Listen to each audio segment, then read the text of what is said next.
Selamat malam Bu, saya Clarissa Amelia Tarigan dengan NIM P07525019103.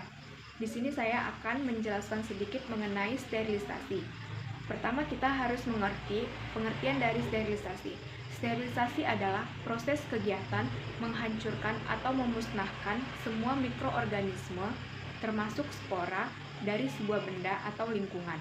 Kemudian kita harus mengetahui juga tujuan dari sterilisasi itu apa. Tujuan dari sterilisasi adalah 1. Menjaga kebersihan, 2. Merawat alat kedokteran untuk siap dipakai, 3. Mencegah terjadinya infeksi pada bakteri, 4. Mencegah kerusakan pada alat. Setelah itu, kita juga akan membahas tentang teknik sterilisasi. Teknik sterilisasi itu ada 2, 1. Teknik secara fisika, 2 ada teknik secara kimia. Kita akan membahas satu persatu. Pertama kita akan membahas teknik secara fisika. Teknik secara fisika itu terdapat beberapa metode, yaitu 1 ada metode radiasi.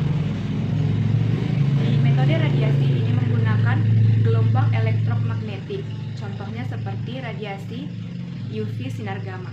Yang perlu kita ketahui di metode ini yaitu untuk makanan dan obat-obatan tidak bisa menggunakan sinar gamma karena akan menyebabkan terjadinya perubahan struktur kimia pada makanan dan obat-obatan tersebut. Kedua, ada metode pemanasan dengan uap air dan pengaruh tekanan atau autoclave. Di metode ini pemanasan dilakukan hingga air mendidih.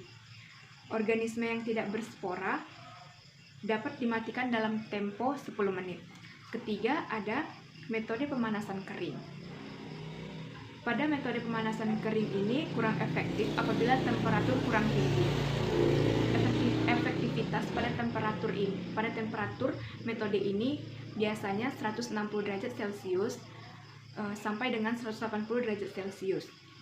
Pada temperatur ini menyebabkan kerusakan pada sel-sel hidup dan jaringan. Pada sistem ini ada udara. Udara merupakan penghantar yang buruk sehingga sterilisasi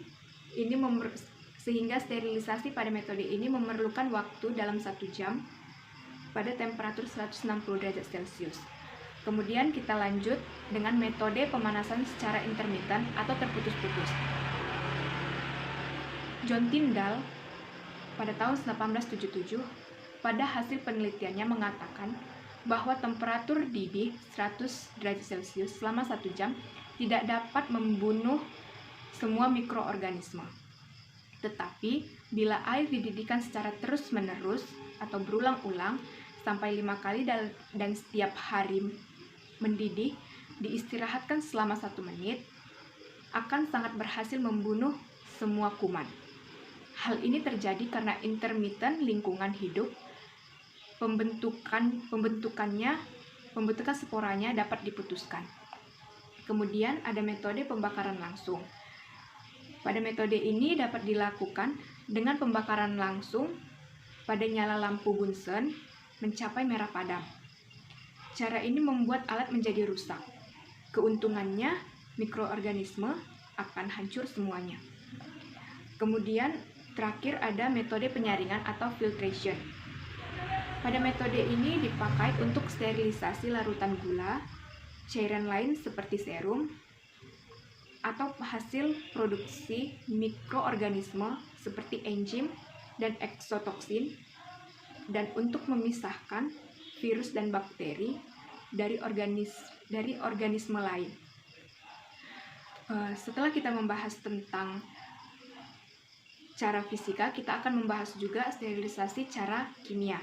Itu ada digunakan dengan 2 bahan kimia, yaitu formalin dan gas etilen oksida atau EO. Pertama kita akan membahas tentang dengan menggunakan formalin. Menggunakan formalin, bahan yang akan disterilkan itu direndam selama 24 jam. Tetapi jika menggunakan formalin tablet, bahan disimpan dengan eksikator, lalu dimasukkan tablet formalin, lalu dibiarkan selama 24 jam. Kemudian jika menggunakan gas gas etilen oksida atau EO itu digunakan untuk sterilisasi bahan yang tidak tahan panas. Contohnya seperti plastik. Kelemahan gas EO ini yaitu satu, mudah terbakar, kedua, bersifat mutagenik dan toksik.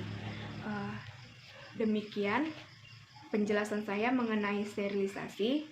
Jika ada kekurangan kata atau kesalahan atau penyampaian saya kurang sempurna, saya memohon maaf. Terima kasih, Bu. Selamat malam.